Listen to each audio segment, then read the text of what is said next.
नमस्कार मित्रों। आज की कैबिनेट ब्रीफिंग में आप सबका स्वागत है। जैसा कि आप जानते हैं, आज केंद्रीय कैबिनेट और सीसीए की बैठक हुई।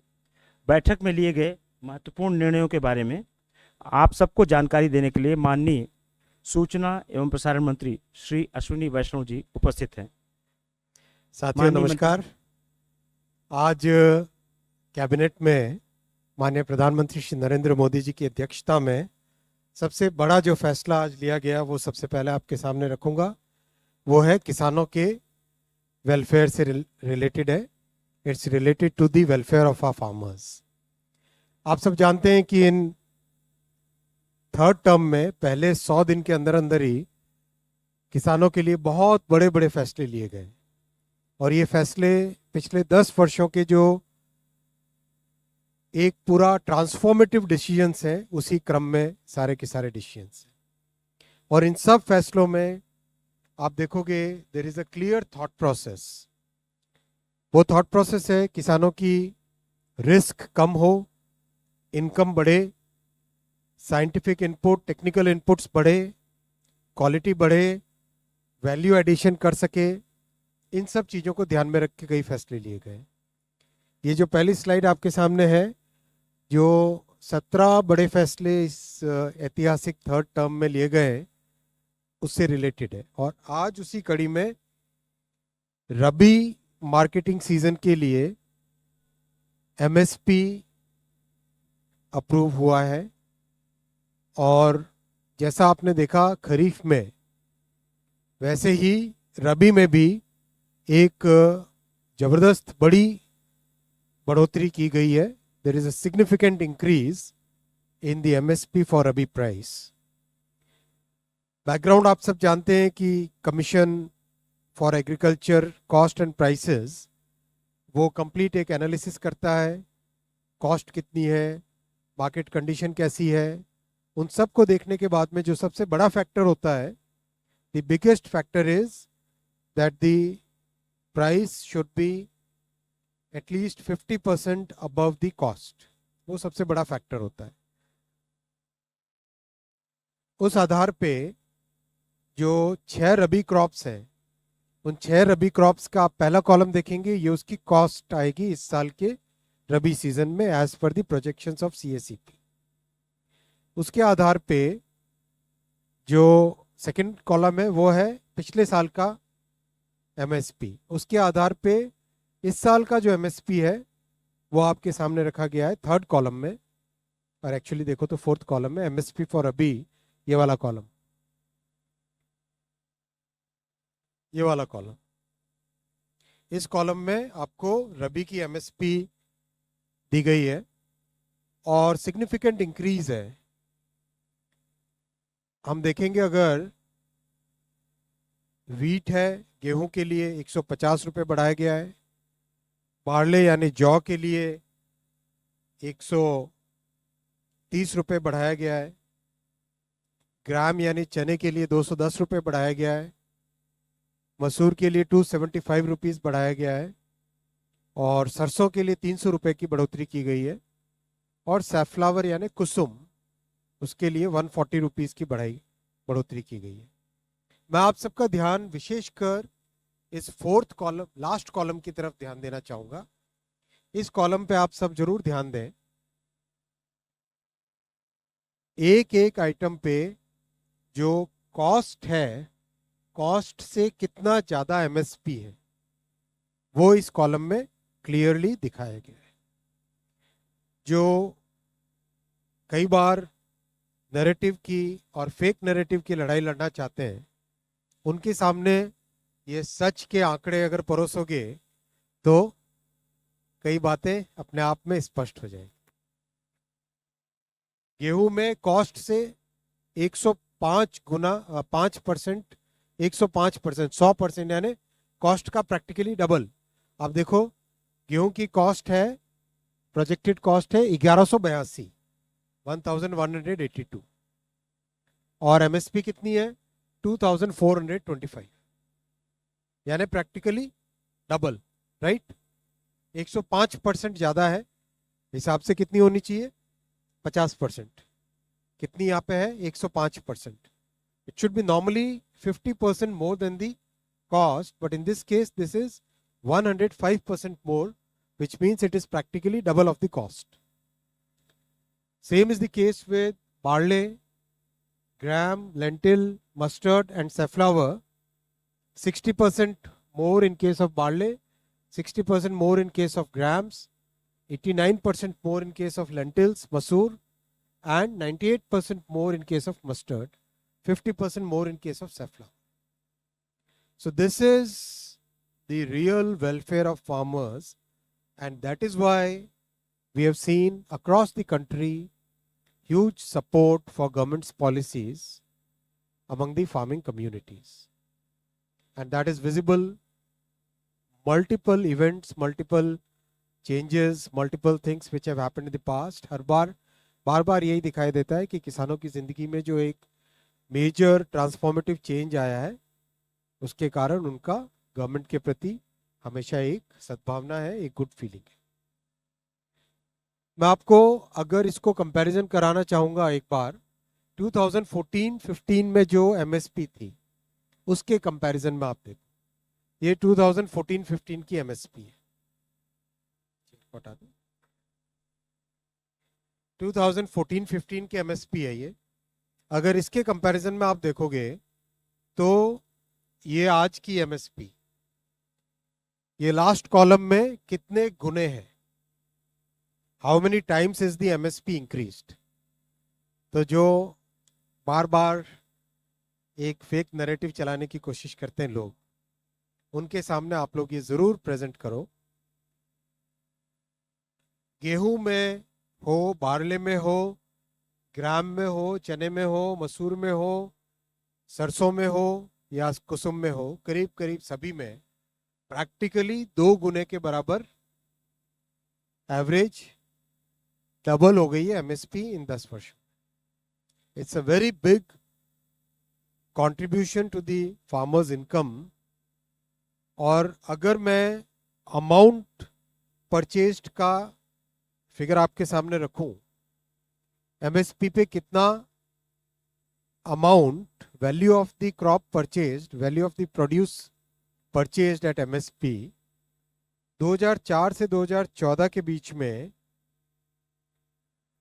2004 और 2014 के जो 10 साल थे उसमें 7,41,000 करोड़ रुपीस परचेज किया गया था एमएसपी पे.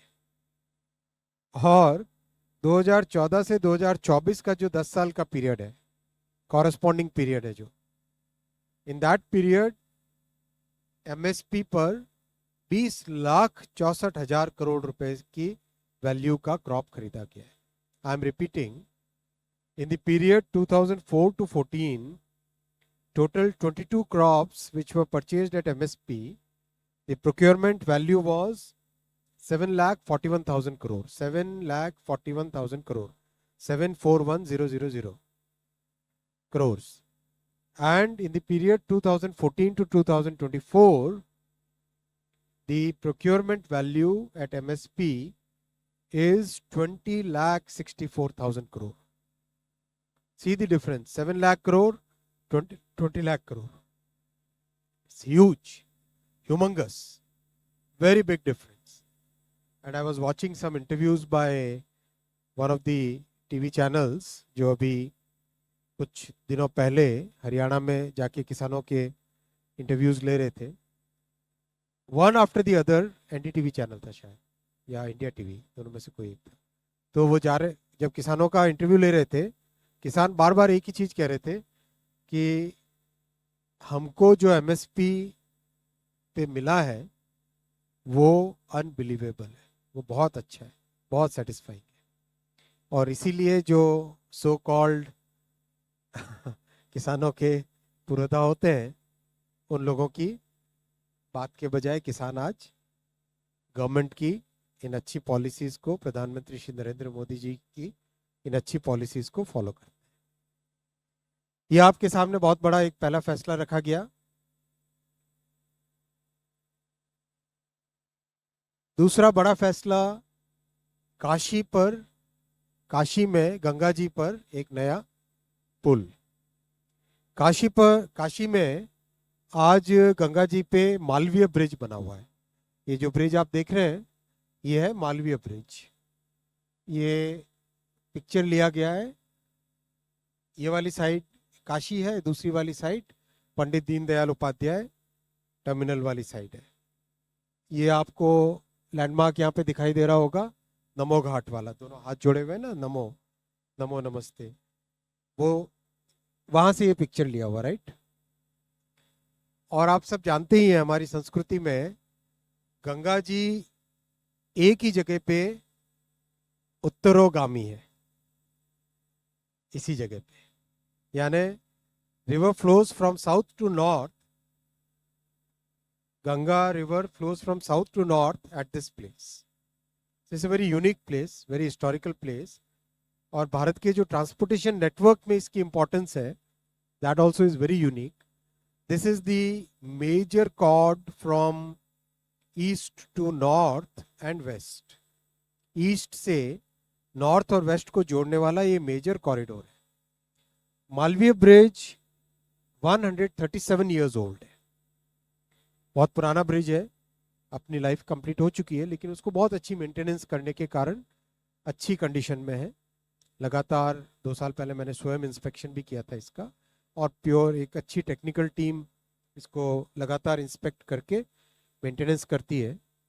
अब इस पे डिसाइड हुआ है कि एक नया ब्रिज बनाए, जिस ब्रिज में नीचे वाले डेक पे 4 रेलवे लाइन होंगी, 1 2 3 4 रेलवे लाइन होगी, और ऊपर वाले डेक में 6 लेन का हाईवे होगा।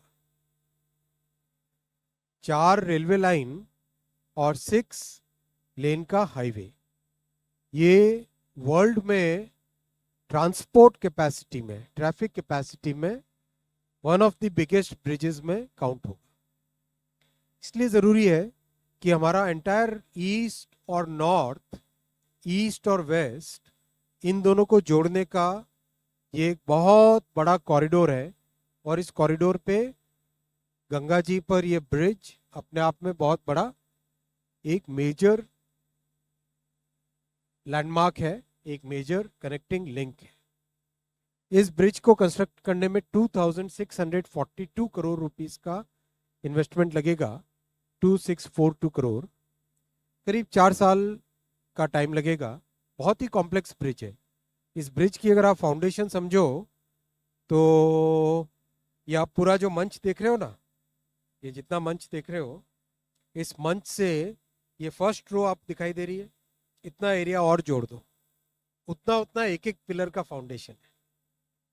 और फाउंडेशन नदी के सरफेस से करीब 120 फुट नीचे गहरा जाएगा, 100 फुट से ज्यादा गहरा। 100 फुट का मतलब हो गया करीब करीब आपके 3 मंजिल की बिल्डिंग, 3 से ज्यादा मंजिल की बिल्डिंग, उतना गहरा तो उसका फाउंडेशन, फिर उसके ऊपर पिलर्स, उसके बाद में ब्रिज, और एक आइकॉनिक स्ट्रक्चर बनेगा। ये उसकी लोकेशन दिखाई गई है कहाँ पे बन रहा है, और ये भी लोकेशन दिखाई गई है। एग्जिस्टिंग ब्रिज उसके राइट हैंड साइड वाले डायरेक्शन में यहाँ पे बनेगा, और इसकी ये उसका विजुअलाइजेशन है पिक्चर का। एक आइकॉनिक ब्रिज बनेगा, मल्टीपल आर्चेस इसमें रहेंगे, और ये आर्चेस अपने आप में उस एरिया के लैंडस्केप को, काशी के लैंडस्केप को, काशी के पूरे स्काईलाइन को डिफाइन करने वाले आर्चेस ये सब होंगे। बड़ा ब्रिज है, अगले 150 साल के लिए समझो, 150 ईयर्स के लिए इसको डिजाइन किया जा रहा है, 150 ईयर्स के लिए इसको डिजाइन किया जा रहा है। और 100 साल आगे तक हमारा ट्रैफिक कितना होगा, रेलवे और रोड दोनों का मिला के, उस हिसाब से इस ब्रिज को बनाया गया है। हाईवे, वाटरवे, रेलवे, जियो टेक्निकल इन्वेस्टिगेशन के लिए, बेथीमेट्री इन्वेस्टिगेशन के लिए, इन सब चीज़ों का 2 साल में डिटेल्ड स्टडी होके इसकी डीपीआर बनी है। और ये अपने आप में भारत का सबसे बड़ा, ट्रैफिक के पॉइंट ऑफ व्यू से सबसे बड़ा ब्रिज बनेगा। लेंथ के पॉइंट ऑफ व्यू से दूसरे ब्रिजेस हैं, बोगीबील 4 किलोमीटर का है, ये 1 किलोमीटर से थोड़ा ऊपर है, लेकिन ट्रैफिक इसमें मैक्सिमम आएगा क्योंकि 4 रेलवे लाइन है और 6 लेन का हाईवे है। ये ब्रिज का। मैं आपको ये फाउंडेशन की बात जो बता रहा था ना, ये वाली जो फाउंडेशंस हैं, ये सरफेस से 120 फुट के आसपास अंदर गहरी जाएगी। नदी का जो सरफेस है, तट है जो उसकी मिट्टी का जहाँ पे, वहाँ से उसके भी 120 फुट नीचे, और बहुत बड़ी साइज के पिलर्स हैं। अच्छा ब्रिज बहुत बड़ा बनेगा। ये नीचे रेलवे लाइंस रहेंगी और ऊपर वाले डेक में हाईवे रहेगा। अगर हम क्रॉस सेक्शन देखें इसको, तो करीब इस तरह से आएगा। ये 4, 1, 2, 3 और 4, ये आगे रेलवे लाइंस, और ऊपर 3 लेन हाईवे इधर, 3 लेन इधर, यानी टोटल 6 लेन्स का हाईवे। इस तरह से इसका डिज़ाइन है। यूनिक डिज़ाइन है, कॉम्प्लेक्स डिज़ाइन है, और बहुत मेहनत लगेगी इसमें। साथ ही साथ दोस्तों, एक और चीज़ मैं आपको बताना चाहूँगा कि देश भर में ब्रिजेस, टनल्स, इसकी जो कैपेबिलिटी है, इसकी जो टेक्निकल कैपेबिलिटी है, वो बढ़ाने के लिए गति शक्ति विश्वविद्यालय आपने सबने जाना ही है, बड़ौदा में जो एक ट्रांसपोर्ट फोकस्ड यूनिवर्सिटी बनी है, उसमें स्पेशल प्रोग्राम्स चालू किए गए हैं, जिसमें केंद्र सरकार के डिपार्टमेंट्स जैसे हाईवे डिपार्टमेंट है, पावर डिपार्टमेंट है, वाटरवेज डिपार्टमेंट है, रेलवे ऑफ कोर्स है ही, इसके अलावा स्टेट गवर्नमेंट्स के जो पीडब्ल्यूडीज और ब्रिज कंस्ट्रक्शन कॉरपोरेशन है, वहाँ पे जो इंजीनियर्स काम करते हैं, उनके टेक्निकल नॉलेज को, स्किल्स को, डिज़ाइन कैपेबिलिटीज़ को और बढ़ाने के लिए स्पेशल प्रोग्राम्स बनाए गए गति शक्ति विश्वविद्यालय में, जो कि अभी आगामी नवंबर से चालू होंगे। 2 तरह के प्रोग्राम्स होंगे। एक तो शॉर्ट ड्यूरेशन प्रोग्राम्स होंगे जो कि मोर और लेस रिफ्रेशर कोर्स की तरह होंगे, और दूसरे होंगे यंग इंजीनियर्स के लिए मास्टर्स प्रोग्राम, या मिड सर्विस में काम करने वाले इंजीनियर्स के लिए MTech in bridge and tunnel, MTech in bridge and tunnel structures design, उस सब के, तो वो भी चालू किए गए। टनलिंग में और ब्रिज मेकिंग में, कंस्ट्रक्शन में इन पिछले कुछ वर्षों में नए रिकॉर्ड स्थापित हुए हैं। लास्ट ईयर रेलवे अलोन करीब 88 किलोमीटर की टनलिंग हुई है। 88 kilometre, which is huge, world में हाईएस्ट है आज की तारीख। तो वो एक नया पैरामीटर बनता जा रहा है, नया लैंडमार्क बनता जा रहा है। तो साथ ही साथ हमारे सबके स्किल बढ़े। मैं साथियों तीसरे बड़े फैसले पे आ रहा हूँ। हमारे केंद्र सरकार के जितने भी एम्प्लॉयज़ हैं, उन सबको बधाई। आज कैबिनेट ने डीए और पेंशनर्स के लिए डीएनएस रिलीफ, इसको 3% बढ़ाया है, और total 9,448 crore annually, 9,448 crore annually हमारे सेंट्रल गवर्नमेंट के एम्प्लॉयज़ के पे चेक में ऐड होगा। बहुत बधाई सबको। इसका कैलकुलेशन वगैरह सब स्टैंडर्ड एक फॉर्मूला से होता है, all India consumer price index for industrial workers, उसके हिसाब से इसका कैलकुलेशन होता है। तो दिवाली से पहले सभी केंद्र सरकार के सभी कर्मचारियों को हार्दिक अभिनंदन और बधाई, और सभी साथियों को भी आज उपस्थित आप हुए, आप सबको धन्यवाद। और मैं अब प्रश्न Thank you, sir. So now floor is open for question. Okay, starting with Shishir because he has started first. Okay, जी मैम। हाँ, इनको शिशिर को पहले, इनको एक, कृष्ण मोहन 1 मिनट रुक जाइए, शिशिर को इनको दीजिए 2 minute. Sir, good afternoon, sir. Shishir from Hindu Business Line. Sir, I have 2 questions. One about the DA/DR. And under the 6th pay commission, there was a provision to merge DA when it is exceeding 50%. So it's a long demand. Now it has exceeded 50%. I believe it is 55% now. If I'm wrong, please correct me, sir. So is there any proposal to merge if it is exceeding 50%? Number one, sir. And if I talk about the And my second question is about this bridge in Kashi. Will the route be the same like what we have from the from the Mughalsarai to Varanasi? It will be same, sir? इसका नाम change होके दीनदयाल उपाध्याय हो चुका है। हाँ sir, वो sir नाम अभी भी मुगलसराय चढ़ा हुआ है सर, माफी चाहूंगा मैं। थोड़ा थोड़ा चेंज कर लो। ठीक है। पहले प्रश्न का जवाब मैं आपको और जानकारी लेके दे पाऊंगा। एक्सपेंडिचर से आए आप?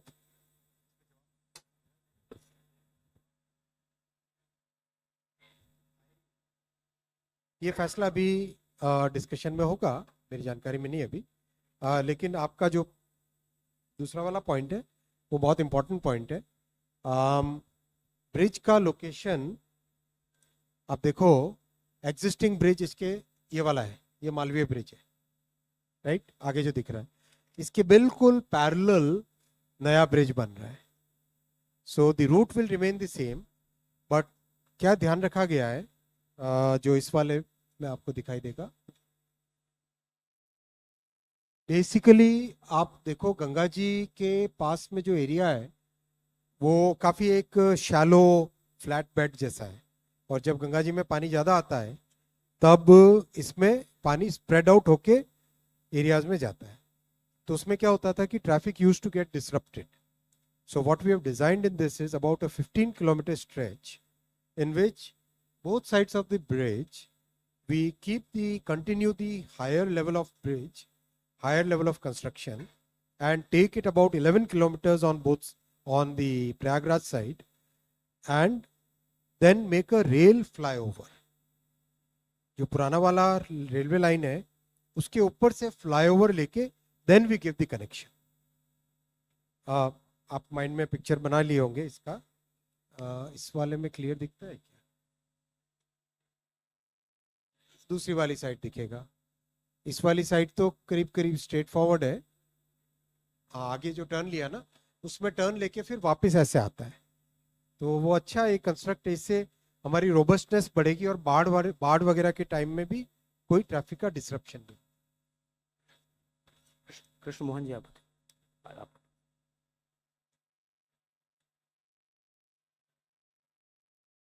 अपना परिचय दे दें।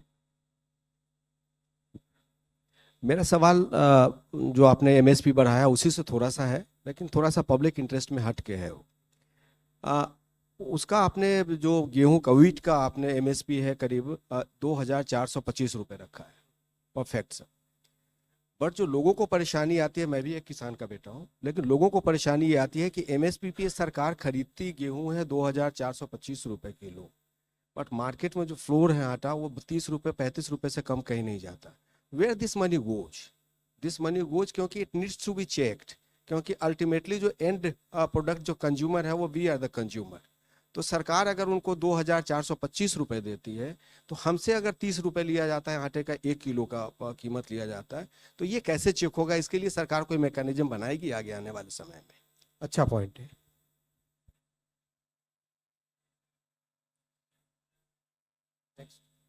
अच्छा, नेक्स्ट 124।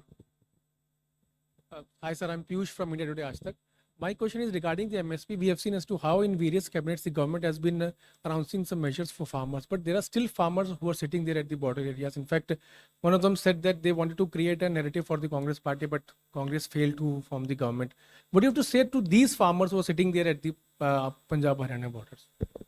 प्रधानमंत्री श्री नरेंद्र मोदी जी की सरकार किसानों के प्रति संकल्पबद्ध है, किसानों के अन्नदाताओं के वेलफेयर के प्रति, उनकी इनकम, उनकी जीवन स्तर, उनके टेक्नोलॉजिकल स्तर सबको बढ़ाने के लिए संकल्पबद्ध है, और 10 साल का रिकॉर्ड सामने है। थर्ड टर्म में जो फैसले लिए वो सबके सामने हैं, उन सबको देख के निर्णय। 4 लक्ष्मण। सर मैं लक्ष्मण सीएनबीसी आवाज से, मेरा सवाल एमएसपी को लेकर के है। वीट में वैसे 105% की बढ़ोतरी आपने दिखाई है जो कॉस्ट ऑफ प्रोडक्शन है, लेकिन पिछले साल से तुलना करें तो सेम इंक्रीज हुआ है। 150 पिछले साल भी हुआ था, इस साल भी 150 हो रहा है, क्योंकि वीट सबसे ज़्यादा लगभग लोग उगाने की कोशिश करते हैं। तो उसके पीछे क्या वजह है? और दूसरा, एमएसपी का बढ़ाना या फिर डीए का बढ़ाना ऐसे समय में जब 2 राज्यों में विधानसभा चुनाव की घोषणा हो गई हो, तो क्या इस पर चुनाव आयोग से कोई चर्चा हुई पहले? चुनावों से इसका कोई संबंध नहीं है। एमएसपी रबी सीजन में बढ़ाई जाती है, अनाउंस की जाती है, और डीए हमेशा दिवाली और दशहरा के आसपास हमेशा बढ़ाया जाता है। उसका चुनाव की कोई संबंध नहीं है। 105% कॉस्ट से ज़्यादा वो बड़ा फैक्टर है। आप उस फैक्टर को देखिए, ये आपकी कॉस्ट है। पैरामीटर क्या डिसाइड हुआ कि इस कॉस्ट के कंपैरिजन में एमएसपी कितनी है, वो ज़्यादा इंपॉर्टेंट है। उस इंपॉर्टेंट फैक्टर को समझना बहुत जरूरी है, क्योंकि कई बार एक फेक नैरेटिव बनाने की भी कोशिश होती है कि क्या 50% एक्चुअल में दे रहे हो कि नहीं दे रहे हो। अभी आपके सामने एकदम आंकड़े हैं। 1182 कॉस्ट आ रही है, 2425 आपका एमएसपी, यानी करीब करीब डबल, 50% से भी ज़्यादा, 105%। हर एक में, इसीलिए मैंने आप सबसे ये रिक्वेस्ट किया था कि ये लास्ट वाला कॉलम जरूर देखें, इसीलिए इसको हाईलाइट भी किया येलो में। इस कॉलम को जरूर देखें और आपके पास में जो पीडीएफ आएगा उसको भी स्टडी करें। इस लास्ट कॉलम में एकदम क्लियरली बताया गया है कि कॉस्ट से कितनी ज़्यादा है आज एमएसपी, यानी 50% ज़्यादा होनी चाहिए ना, वही फैक्टर यहाँ पे क्लियरली डेमोन्स्ट्रेटेड है। 76। पिछले साल के मुकाबले ईयर ऑन ईयर में अगर आप कॉस्ट का भी ईयर ऑन ईयर देखेंगे तो आपको करेक्ट एनालिसिस, आप तो सीएनबीसी आवाज से हैं, आप तो जानते हैं फाइनेंशियल कैलकुलेशंस, तो लास्ट ईयर की कॉस्ट इस साल की कॉस्ट देखो, फिर उससे comparison. So this is Deepshika from the Economic Times. Here. Two questions. The rail bridge, is it being made on the EPC mode or PPP? If you could just explain. And in the MSP increase, what would be the impact on inflation? Has there been any assessment done on that? Both are very good questions. The first one is basically this bridge is, as you see in this picture, it's a very integral part of the entire railway network, right? Oh, I'm so glad I can show it now. जो आपने question पूछा था ना, I can show it to you now. आप प्रयागराज वाली side अगर देखोगे, इस तरफ वाली कंप्लीट एक डायरेक्शन एग्जिस्टिंग लाइन से काफी एक दूर जाके फिर बाद में इसके साथ कनेक्ट किया हुआ है, ये पूरी line. So what I was telling you is कि इस पूरे रेलवे नेटवर्क में, because it is a very integral part of the network, इसको रेलवे के कंस्ट्रक्शन ऑर्गेनाइजेशन के द्वारा, जो रेलवे की ट्रेडिशनल वे ऑफ कंस्ट्रक्शन है, उसी में किया जाएगा। दूसरा, बहुत ही कॉम्प्लेक्स है ये प्रोजेक्ट, जो कॉम्प्लेक्सिटी मैं अभी समझा रहा था इसकी, it's a very complex project. इस कॉम्प्लेक्सिटी के प्रोजेक्ट के लिए जो रेलवे के बहुत ही एक्सपीरियंस्ड इंजीनियर्स हैं, उन्हीं के द्वारा करें तो अच्छा है। Regarding the point on inflation, CACP does take into account all the potential factors which should be considered while recommending a MSP number. So they have considered the factors including the impact on inflation. 107। Sir Tarun from Zee business, एक सवाल Deepshikha ma'am ने पूछ लिया। Sir एक जो marginal farmers होते हैं उनकी शिकायत रहती है कि एमएसपी तो अनाउंस हो जाती है लेकिन एमएसपी पे प्रोक्योरमेंट नहीं हो पाता है, तो सर इसको कैसे, इस पे सरकार का कोई यदि प्लान, यदि उस पे आपका पॉइंट देखो, इसको आप समझो, MSP is basically creating a minimum support price. If the market price is below this, obviously farmers are willing to sell at MSP. If the market price is above this, then they would like to sell in the market. Correct? So that's the way it is structured. So in a sense, it is a safety net for the farmers. आप question लीजिए सिंह। अश्विनी जी, सरकार, हम लोग लगातार देख रहे हैं कि एमएसपी लगातार बढ़ाया जाता है सरकार द्वारा, और रकबा भी बढ़ाने की कोशिश की जा रही है कृषि मंत्रालय द्वारा, उसके लिए बहुत से प्रोत्साहन भी होते हैं। लेकिन आपको भी परेशानी होती होगी, हमें भी होती है, जब दाल खरीदने जाते हैं तो दाल का रेट नहीं बढ़ पा रहा है, एमएसपी बढ़ाया जा रहा है, रकबा बढ़ रहा है, लेकिन रेट क्यों नहीं कम हो रहा है दाल का और तेल का, चाहे वो कोई भी आप तेल। पिछली कैबिनेट ब्रीफिंग में थे? नहीं थे? उससे पिछली वाली में थे ना? तो आपने देखा होगा एक मिशन लॉन्च किया है ऑयल सीड्स का, और दूसरा उससे पहले दाल के ऊपर बड़ा एक फोकस करके बनाया गया। प्रोडक्शन हमें बढ़ाना ही पड़ेगा, दोनों। प्रोडक्शन बढ़ाने से ही आत्मनिर्भर बन पाएंगे, because we are 140 crore people, so we have to increase the production. बहुत बड़ा फोकस है, टेक्नोलॉजी को यूज करके, एक्रिएज को यूज करके, इस तरह के फाइनेंशियल इंसेंटिव्स को लगा के, इन सब को मिला के प्रोडक्शन बढ़ाएं। तो जो डिमांड और सप्लाई का फैक्टर है वो बैलेंस आएगा प्रोडक्शन बढ़ने से। 62. Sir, Prakash Pedashi from ET now. Has the cabinet also approved the coastal shipping bill 2024? Cabinet ने जो अप्रूव किया है सब आपके सामने पेश है।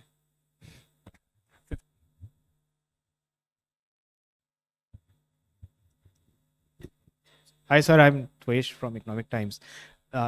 Sorry I came a bit late, sir, but is there a timeline for when will this Ganga Ji bridge be completed? 4 years.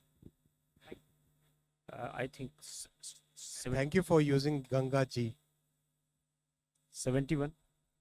हम लोग अपने कल्चर पे रिस्पेक्ट करना, कल्चर को सम्मान देना सीखें, कितना अच्छा लगे ना।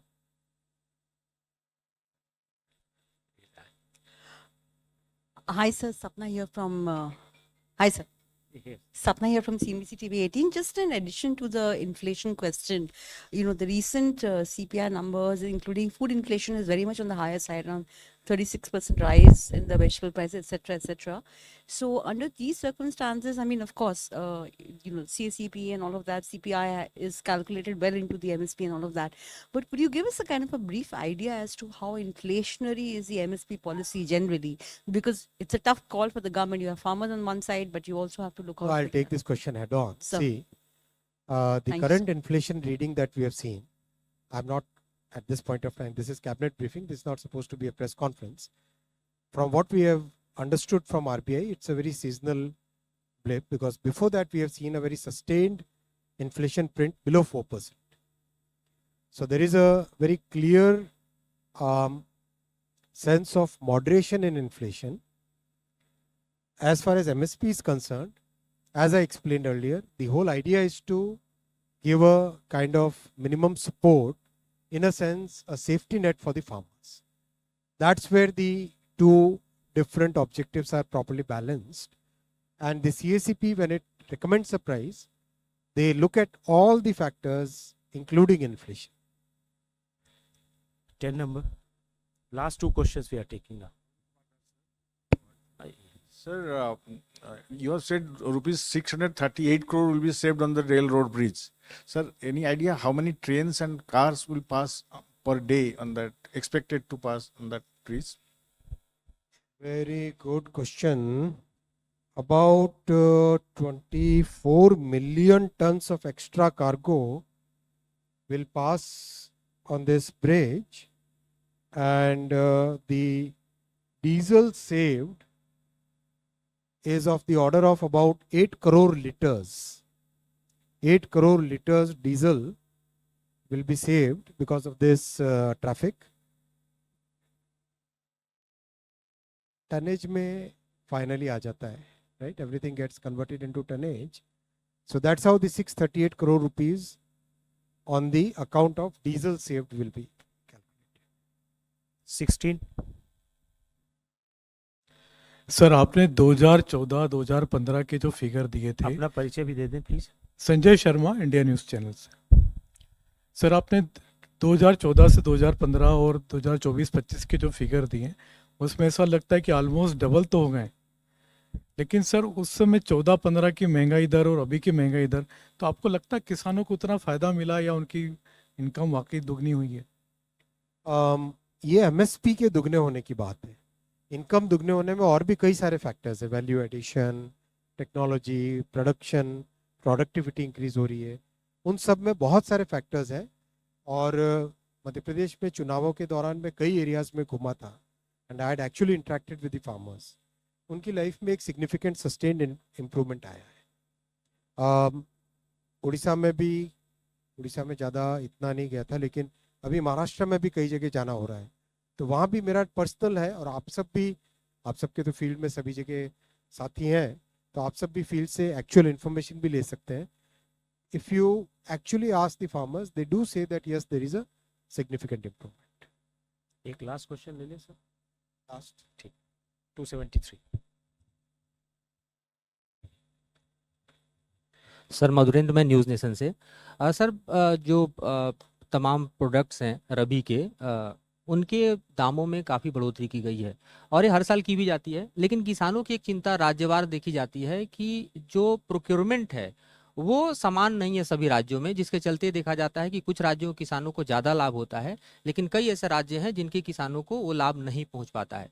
तो क्या प्रोक्योरमेंट को लेकर कोई पॉलिसी सरकार चेंज कर रही है ताकि जो प्रोक्योरमेंट है उसमें एक समानता लाई जा सके और लाभ जो है वो किसानों तक समान रूप से पहुंचे? एक मेरा दूसरा सवाल भी छोटा सा है, जो कि बहुत चर्चा इन्फ्लेशन को लेकर हुई, बढ़ती महंगाई को लेकर हुई।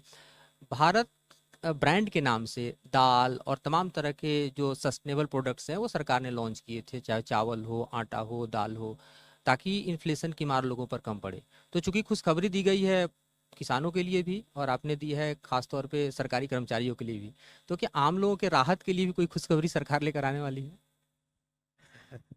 पहली बात तो आपने जो प्रश्न पूछा राज्यों का, ये बात आपकी सही है कि सभी राज्यों को सामूहिक जिम्मेदारी लेनी चाहिए किसानों के वेलफेयर की, किसानों के विकास की, किसानों के लिए जो भी प्रयास है उन सब में, जैसा आपने इससे पहले की कैबिनेट ब्रीफिंग्स में देखा, करीब करीब जो भी प्रोग्राम्स बनाए गए, चाहे डिजिटल एग्रीकल्चर मिशन हो, चाहे क्लीन क्रॉप प्रोग्राम हो, सारे के सारे प्रोग्राम्स में फोकस ये है कि राज्य सरकारों के साथ मिलके काम करें, राज्य सरकारों के साथ मिलके उन प्रोग्राम्स को इम्प्लीमेंट करें। और वो ज़रूरी भी है क्योंकि एग्रीकल्चर एक ऐसा सब्जेक्ट है जो बिल्कुल ग्राउंड लेवल पे जो रियलिटी है उसके हिसाब से काम होना चाहिए। तो उसी भावना में प्रोक्योरमेंट में भी सभी राज्य सरकारों को सामूहिक योगदान देना चाहिए। That I agree with you totally. Regarding the, देखो किसानों के लिए ये वेलफेयर, ये होने से प्रोडक्शन बढ़ेगा, प्रोडक्शन बढ़ने से कॉस्ट कम होती है। ओवरऑल जो हमारा डिमांड सप्लाई का जो स्ट्रक्चर है इकोनॉमी का, अपने देश की 140 करोड़ जनसंख्या का, उसके हिसाब से हमको प्रोडक्शन, जैसा मैंने अभी भाई ने पूछा था तब भी मैंने यही कहा कि हमको प्रोडक्शन सिग्निफिकेंटली बढ़ाने की ज़रूरत है। और यही आप पिछले 10 साल में देखो, इसीलिए इतने बड़े बड़े टेक्नोलॉजिकल इनपुट्स, मिशन बनाना, नए तरह के सीड बनाना, अभी हाल ही में माननीय प्रधानमंत्री जी ने नई वैरायटी के सीड लॉन्च किए थे, 108 के आसपास सीड्स, बीज नए लॉन्च किए थे।